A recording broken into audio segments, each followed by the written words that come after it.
Hello. So in this video we're going to talk about Jordan Tannahill's play Sunday in Sodom. So like Botticelli and the Fire, which is also printed in this collection, Sunday in Sodom is a reimagining and a modernizing of a story from the past. In this case, with Botticelli and the Fire, it's an historical event, the bonfire of the vanities. With Sunday in Sodom, as you might well guess, it is the story of the destruction of Sodom and Gomorrah from the Torah or the Bible. So, what makes Tannahill's telling different than the Bible's? Well, there's a couple of things. One is that it's told from the perspective of Edith, Lot's wife. Two is that it's very much modernized. And three is that this is an anti-war telling, specifically an anti-Iraq war telling. To a lesser extent, maybe anti-Afghanistan war. But this is very clearly Edith's story. We get that right from the beginning. The lights come up on Edith, who again is Lot's wife, who in the Bible is never named. So Tannahill has chosen the name Edith for her. Interestingly, the stage directions say she stands still facing the audience. She does not move from her position for the entire play. Indeed, she has no movement whatsoever.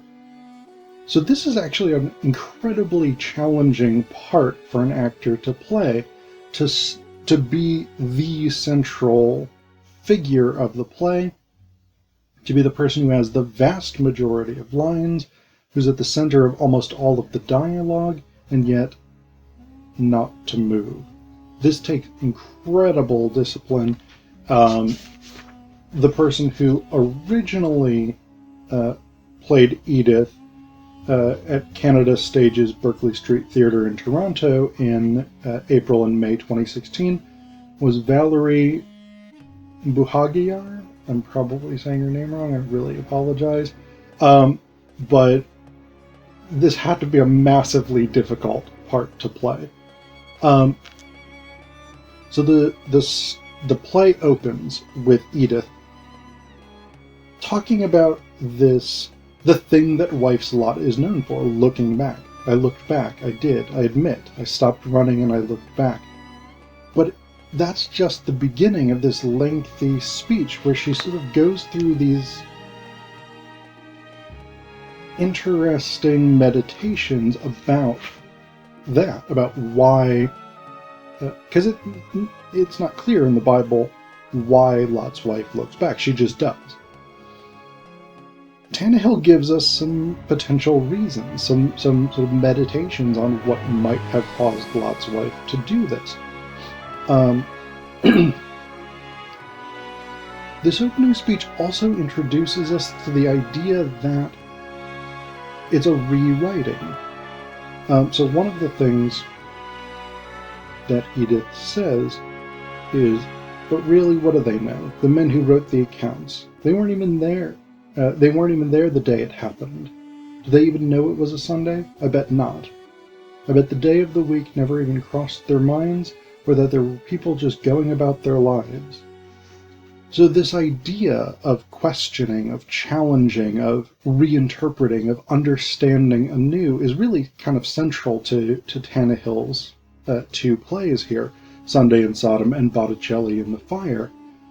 And so that idea is introduced to us right from the beginning, and it is picked up as an anti-religious kind of theme. We get this especially surrounding the story of Abraham and Isaac, the binding of Isaac, as the story is sometimes called. Because in the Bible, God commands Abraham to go and sacrifice his son Isaac on a mountain. Abraham is about to do it, and then God sends some angels and is like, oh, JK, don't actually kill your son because that's really bad. Here's a sheep instead. But you've proven to me that you would have killed your son.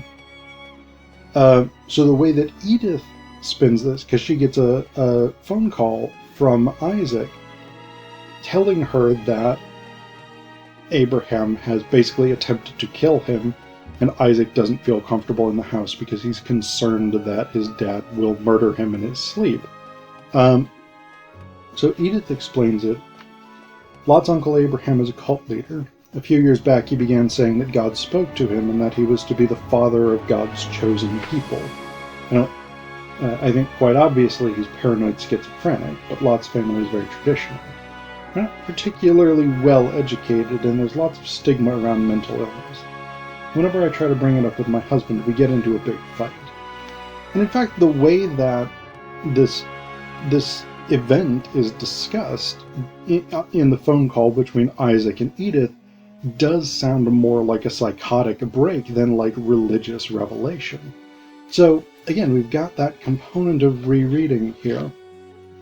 But the most significant rereading of this biblical story is when the angels actually arrive. So one of the things we've gotten earlier in the play, before the arrival of the angels, is we get this sense that this is a war zone. This is a combat zone. There was a car bomb that we learned was detonated in the market of Gomorrah, the sort of next larger city over.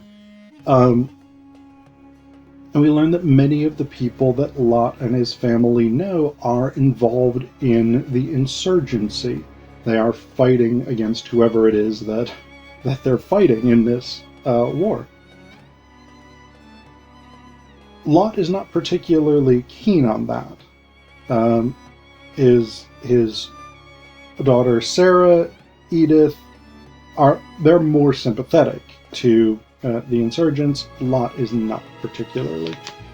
And so when the two angels show up, Chris and Derek, they're in, as the stage directions say, in full American military fatigues. So the two angels are, in fact, supposed to be U.S. soldiers who are fighting Lot's neighbors, friends, fellow residents of Sodom, and one of them is injured. Chris's leg is injured. Sarah, the daughter of Lot and Edith, renders medical assistance to Chris, in return for which the two American soldiers basically talk about how they'd like to have sex with her, which is pretty awkward, but they don't speak the same language that Lot and his family do. So there's that lack of communication anyway. But then what happens is that when they're having dinner, which Edith does not want the American soldiers to stay for dinner, but Lot insists, when they're having dinner, the insurgents or the townspeople of Sodom or whatever it is come to the house and basically demand to be given these soldiers who are their enemies. And Derek, I think it's Derek, picks up his... it's not specified, sorry. So one of the soldiers picks up his gun and actually starts shooting. He kills Lot's mother, the grandma. He injures Edith. He injures Isaac a little bit. But then they get taken out. And Edith recounts this really gruesome death of Chris. So shots have been fired. The soldiers have been dragged out. Lot has been dragged out as well. Edith says, "I try to stand up, but I can't bend my leg. There's a shard of glass in my knee, right at the bend, right in the socket, and I pull it out, and then I can stand. I walk into the kitchen and I look out the window and I can see the crowd. It's bigger than I thought. And there's an old blue pickup truck with 5 or 6 men riding in the back, and they're pulling something behind the truck, pulling something through the street away from me, and then turning at the end of the street, then pulling it back toward the house toward me. And I can see it's one of the soldiers, and his leg is gone. In fact, his face, too. His face is gone. It's been erased. And I can't tell if he's still alive, but I hope not for his sake. I should say he's naked, no clothes, everything stripped off, bare to the muscle in parts as they drag him bare right down to the bone eventually, though I don't watch that long. They burned their flag, too. I never understood that. Where did they get that flag? I hated them, but not like that. Of course, they filmed it and put it online. After the window, I can't remember, the smell of gas and smoke, Lot came back. His nose was broken. So we get this, I think it's actually a really, even though it's a graphic and brutal speech, is really, really well written because it lends itself to this sort of staccato rhythm, this dot dot dot dot dot dot dot dot dot dot kind of rhythm. This just, you can go through it very quickly. It reads well, and that's significant for an actor because there's this sort of horrified detachment that you can create to that. And part of it is through the repetition, part of it is through these sort of short phrases that can be sort of isolated and you can move through them quickly, which it works really well.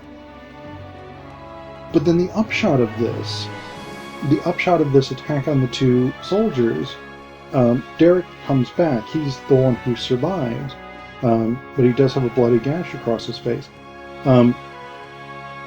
Derek comes back and tells them, he says, there are going to be drone strikes hitting your village, all right, very soon. They're going after targets all around your home. After what happened, they're going to rain down like God's wrath. You understand what I'm saying? And Edith stutters through, I'm sorry, I can't understand. And Derek says, you have to take your family and you have to go. And he points off into the distance repeatedly. So this isn't the sort of clear, direct message from God that we get from the Bible, where angels say, in language Lot and his family can understand, you have to go because God is going to punish Sodom for its wickedness. This is a soldier from a foreign country who speaks a different language trying to communicate to this family that they need to leave because his military is going to destroy their entire village. He does manage to convey this, but then we get the scene for which Lot's wife is best known, turning back and being turned into a pillar of salt. And actually, in her opening monologue, she introduced the idea that this is not necessarily salt in the way that we think of salt typically, but salt in the sense of